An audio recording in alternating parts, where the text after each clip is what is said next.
How can new agents effectively market and promote multifamily properties to attract potential buyers and tenants? Yeah, no, that's a great question. So if you're starting out and if you don't have a listing, then you can go to somebody who has a listing and ask them permission.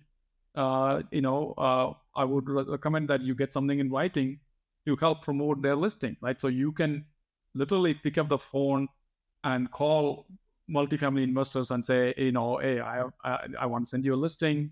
It's not my listing, but it's my partners or somebody else. Find somebody who has a listing and ask them if it's okay for you to help promote that listing. And that is going to attract people to you, right? People would be like, okay, you don't want to mislead anybody by saying that this is your listing. It's your audio listing. But once you have your first listing, there are several ways you can market that listing. Right? Obviously, the number one way you're going to market it is putting it out there.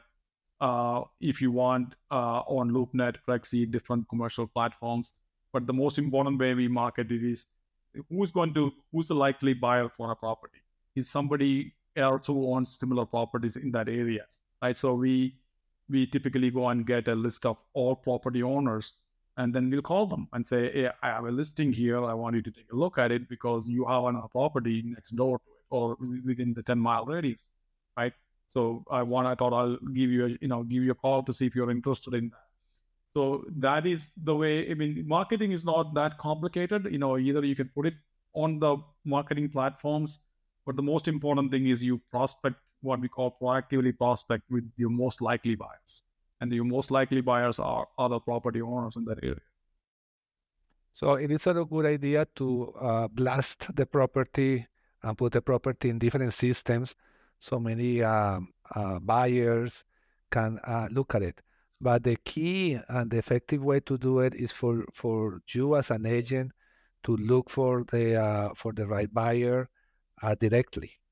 Correct. Yeah. I mean, that is one way to do it, because you're also probably picking up another client along the way, right? And so another broker, when we put it out there, most likely you're going to have other brokers bringing their clients. But we have to look at what's best for our client, right? So we have this discussion with our client.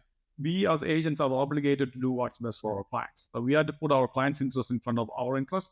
So most of the time, clients wants to get the widest audience, and to get the way you get the widest audience and the widest exposure is to put it on the platforms, right? And then do like email blasting to all commercial brokers, right? So there are email marketing services that will send a listing to every commercial broker in the country. Right? So by getting the property in front of a lot of people, then you get more people interested in the property, and you usually get the highest price for your seller.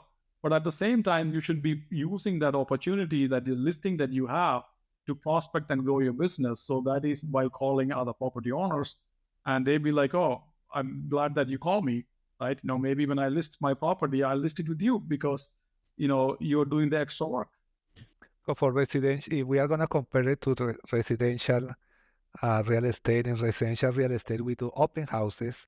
In multifamily, we call for prospective buyers, not only to show them the property, but also to increase our relationships and to seek for other opportunities. Yes, absolutely. Yes, that is the key idea, is to use that as an opportunity to get more relationships with other players. Right. Are there any other innovative or out of the box ideas that you have done? Well, I think the out of the box ideas is, nowadays everything is on social media. So don't discount social media and other new platforms. So take a video of the property, put it on, all the different platforms that you like, Instagram, YouTube, TikTok, Facebook, LinkedIn.